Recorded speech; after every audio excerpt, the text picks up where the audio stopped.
এই জন্য আমার ভাই, জুলুম করে মজা পাওয়া এবং জুলুম করে খুশি থাকা এবং হাসতে থাকা, ফুর্তি করতে থাকা ইনসানিয়তের পরিচয় তো না।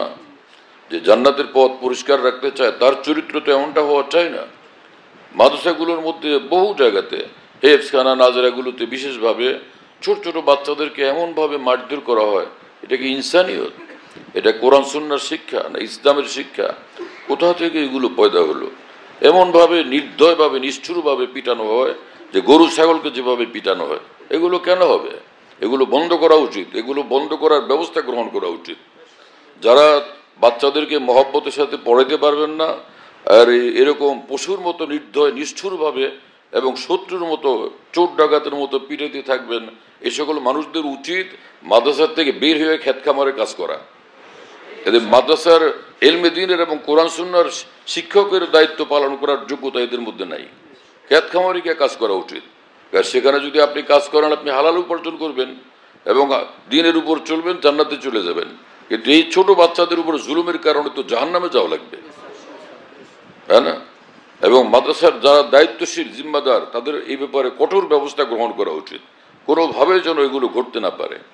হাকিম আল উম্মত মাওলানা আশরাফ আলী থানভী রহমতুল্লাহ আলাইহি বলতেন যে বাচ্চাদেরকে আদর যত্নে পড়ানো এবং তাদের উপরে এরকম টর্চারিং না করা, এরকম মারধর না করা, এটা আমাদের ইসলামের বিধান ছিল।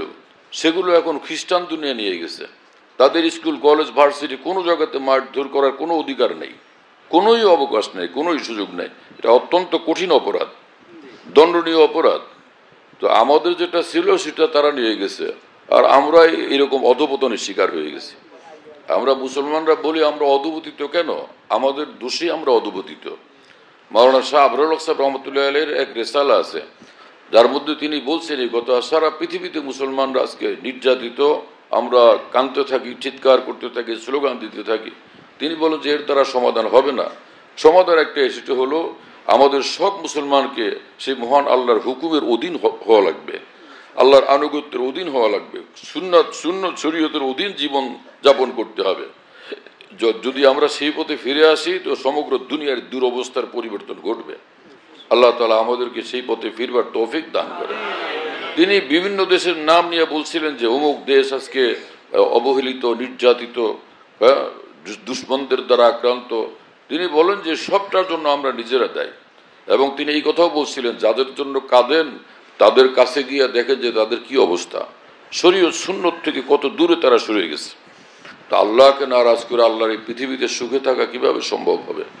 আল্লাহ পাক আমাদেরকে বুঝ দান করেন, আল্লাহ তাআলার হুকুমের অধীন জিন্দেগি বানানোর তৌফিক দান করেন।